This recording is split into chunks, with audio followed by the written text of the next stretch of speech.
ఈ మధ్య కేవలం టాలీవుడ్లోనే కాకుండా దాదాపు అన్ని సినీ పరిశ్రమల్లోనూ మోస్ట్ ఎలిజిబుల్ బ్యాచిలర్స్ అందరూ వివాహం చేసుకుంటున్నారు.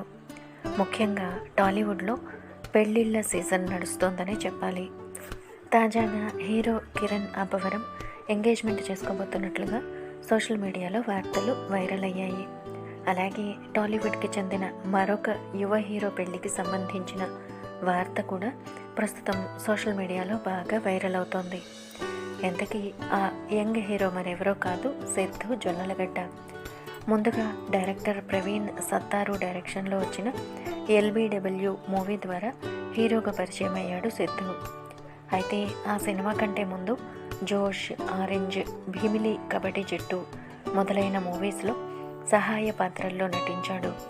హైదరాబాద్లో పుట్టి పెరిగిన సిద్ధు బీటెక్ పూర్తి చేశాక ఒక పక్క మూవీస్లో నటిస్తూనే మరో పక్క MBAని కూడా పూర్తి చేశాడు. సిద్ధు తల్లి ఆల్ ఇండియా రేడియోలో 25 సంవత్సరాల పాటు పనిచేసింది. తల్లితో అప్పుడప్పుడు సంగీత కార్యక్రమాలకు వెళ్ళడం వలన సిద్ధుకి సంగీతం మీద బాగా ఆసక్తి కలిగింది. దాంతో 4 ఏళ్ల పాటు తబలా నేర్చుకున్నాడు. అలాగే కొరియోగ్రాఫర్ ప్రభుదేవా స్ఫూర్తితో దాదాపు 5 ఏళ్ల పాటు డ్యాన్స్లో శిక్షణ తీసుకున్నాడు సిద్ధు. ఇక చాలా సంవత్సరాల నుంచి ఎన్నో తెలుగు మూవీస్లో నటించినప్పటికీ డీజే టిల్లు సినిమాతో మంచి బ్రేక్ను అందుకున్నాడు సిద్ధు. అలాగే సిద్ధు జొన్నలగడ్డ సోదరుడైన చేతు జొన్నలగడ్డ కూడా నటుడే. బబుల్గమ్ మూవీతో మంచి పేరు సంపాదించుకున్నాడు చేతు. ఆ తర్వాత మరికొన్ని సినిమాల్లో నటించిన సిద్ధు సోదరుడు చేతు తాజాగా ఒక యూట్యూబ్ ఛానల్కి ఇంటర్వ్యూని ఇచ్చాడు.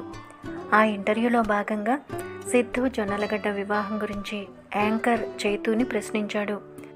సిద్ధు ఒక స్టార్ హీరోయిన్తో ప్రేమలో ఉన్నాడని, వచ్చే ఏడాది ఆ హీరోయిన్ని పెళ్లి చేసుకోబోతున్నట్లుగా వార్తలు వైరల్ అవుతున్నాయి.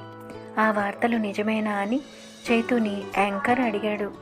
అందుకు సిద్ధు సోదరుడు చేతు సమాధానమిస్తూ, ఒకవేళ సిద్ధు స్టార్ హీరోయిన్ని పెళ్లి చేసుకుంటే ఏమీ ఇబ్బంది ఉండదు, కానీ స్టార్ హీరోని పెళ్లి చేసుకుంటేనే ప్రాబ్లం అవుతుందంటూ నవ్వేశాడు. నిజానికి సిద్ధు స్టార్ హీరోయిన్ని పెళ్లి చేసుకుంటాడో లేదో తెలీదు, కానీ సిద్ధుకి మాత్రం పెళ్లి చేసుకునే ఇంట్రెస్ట్ అయితే ఉంది. వచ్చే ఏడాది సిద్ధు వివాహం అవుతుందో లేదో తెలీదు, కానీ సమయానికి అన్నీ కుదిరితే మాత్రం సిద్ధు వివాహం వచ్చే ఏడాది తప్పకుండా జరుగుతుందంటూ ఆ ఇంటర్వ్యూలో చెప్పాడు సిద్ధు జొన్నలగడ్డ సోదరుడు చేతు.